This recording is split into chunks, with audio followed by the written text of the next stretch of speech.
What's happening, folks? Welcome back to Movie Crag. Roll it in. Last Samurai Standing is the new series on Netflix. Let me tell you, folks, this one's a banger. Starting off with the story and pacing. So, Last Samurai Standing is set in Japan in an era when the samurai are dying off and there's not many of them left. The Sword Abolishment Act is in place and swords are actually illegal to carry now. There's a new government since the last war in the country, and this new government, they don't really approve of samurai and their pride, pretty much. So a shady organization has decided to organize a game, and they've called on all the greatest warriors across the country to come together for this game. And the game essentially is called a Kodoku. The warriors have to go from Kyoto to Japan, so essentially it's a cross-country adventure. But along the way, there's gateways, and in order to pass through a gateway, you have to have a certain amount of points. And here's the catch: every warrior is given a wooden tag, and essentially that wooden tag is 1 point. So in order to collect points, you have to defeat other warriors or kill other warriors. By the time all the warriors get to Tokyo, obviously there's not going to be many left, and you have Last Samurai Standing. So the main character we follow is Shujiro. He's a very famous warrior from the previous war. He has a big reputation for killing folks.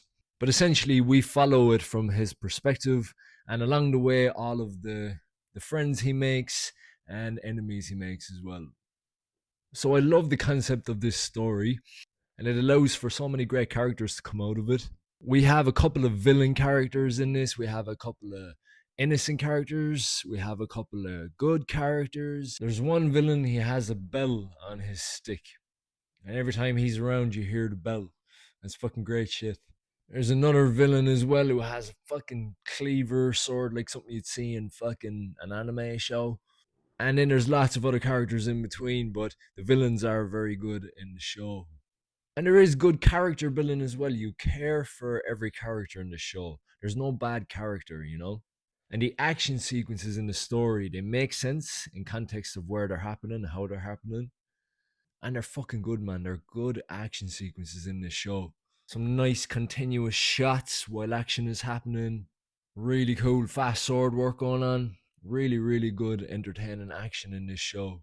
It's got a bit of gore to it too. It's a little gory at times as well, which is good.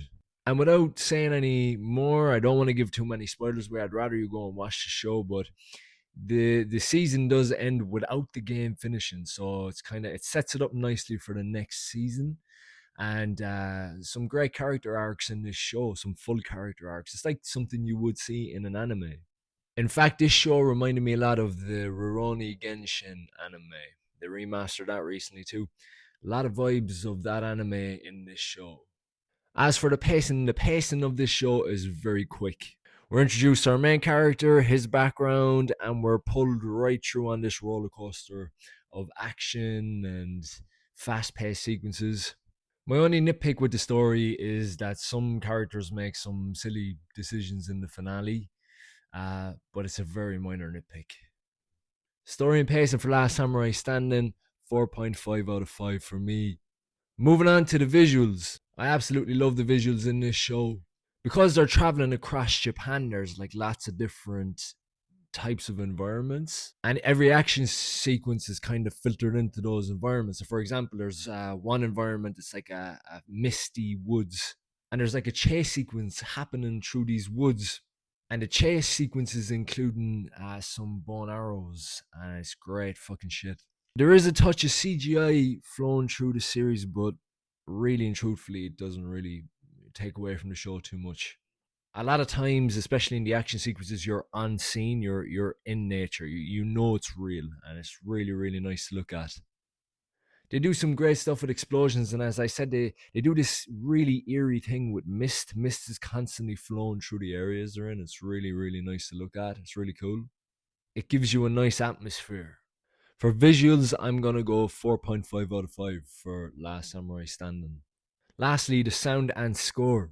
So the show sounds very good. The action sequences sound good. The swords swinging and the fucking chopping of people's fucking hands off and all sounds good. Overall, sound effects are very good through the show. I will, however, say I watched this in Japanese, which is the way it was originally made. I don't recommend watching it in dubbed. I watched the first sequence in dubbed, and it's just something not right there, you know? Watch it in Japanese. The score is also very good. It has a nice soundtrack to it.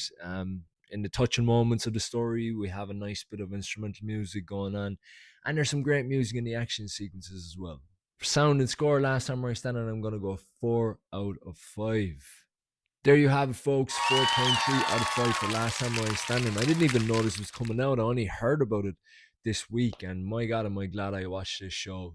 That being said, like, subscribe, do all of that good stuff. We'll see you in the next one. Hopefully, it's a good one. Good luck.